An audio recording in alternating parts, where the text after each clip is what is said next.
అధ్యక్ష వర్గానికి, వేదిక మీద ఉన్నటువంటి పెద్దలకు, ఆదరైన మీ అందరికీ కూడా ఉద్యమాభివందనాలు. సమయం దృష్టిలో పెట్టుకొని సభకు నమస్కారం.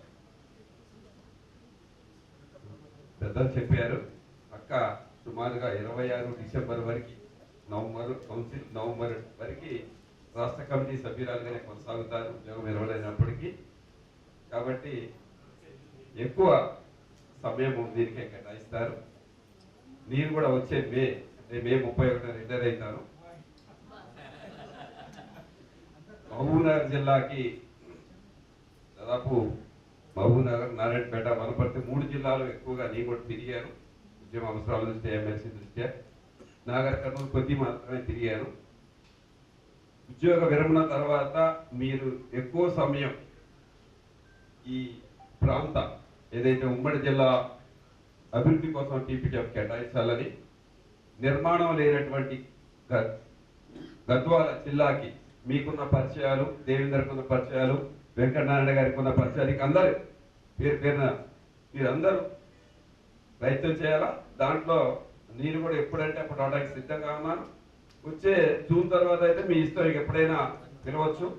ఇప్పుడంటే కొన్ని పనులు ఉన్నాయి కాబట్టి ఖచ్చితంగా ఉమ్మడి మహబూబ్నగర్ జిల్లాలో టీపీటీఎఫ్ బలమైన సంఘం ఎదగడానికి అవకాశాలు ఉన్నాయి. ఎందుకంటే ఇతరుల సంఘాలు చేసే విధానాలకి మనం చేసే నిర్మాణానికి తేడా ఉంది కాబట్టి ఖచ్చితంగా బలోపేతం అవుతాం, దానికి ప్రయత్నం చేద్దామని తెలియజేస్తూ, సుమారు ఒక 6 సంవత్సరాల కాలం రాష్ట్ర కమిటీలో పనిచేశాము. రాష్ట్ర కార్యదర్శిగా పనిచేశాను 4 సంవత్సరాలు. ఆ తర్వాత 2 సంవత్సరంన్నర రాష్ట్ర ప్రధాన కార్యదర్శి కూడా పనిచేశాము.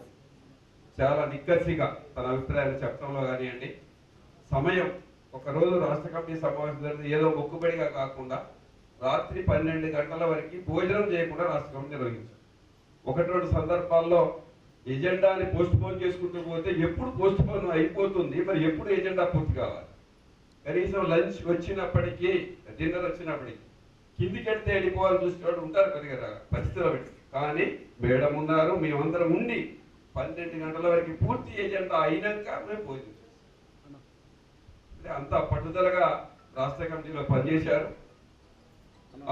మాట్లాడే క్రమంలో ఉన్నటువంటి సందర్భానుసారంగా ఖచ్చితమైనటువంటి అభిప్రాయాలు చెప్పి రాష్ట్ర కమిటీని ముందుకు నడపడంలో సహకరించినటువంటి నారాయణమ్మకు రాష్ట్ర కమిటీ తరఫున ధన్యవాదాలు తెలియజేస్తూ, భవిష్యత్తులో ఈ నిర్మాణం అనంతరం బలోపేతం అయ్యే వరకు దీనికి కేటాయించాలి. అనంతరం వేరే అక్కలు పిలిచినట్టుగా ఆ సంఘాల్లో ఉండొచ్చు అని చెప్పేసి, ఎప్పుడు కూడా నిరంతరం శ్రమ చేసే జీవులు ఖాళీగా అయితే ఉండలేము.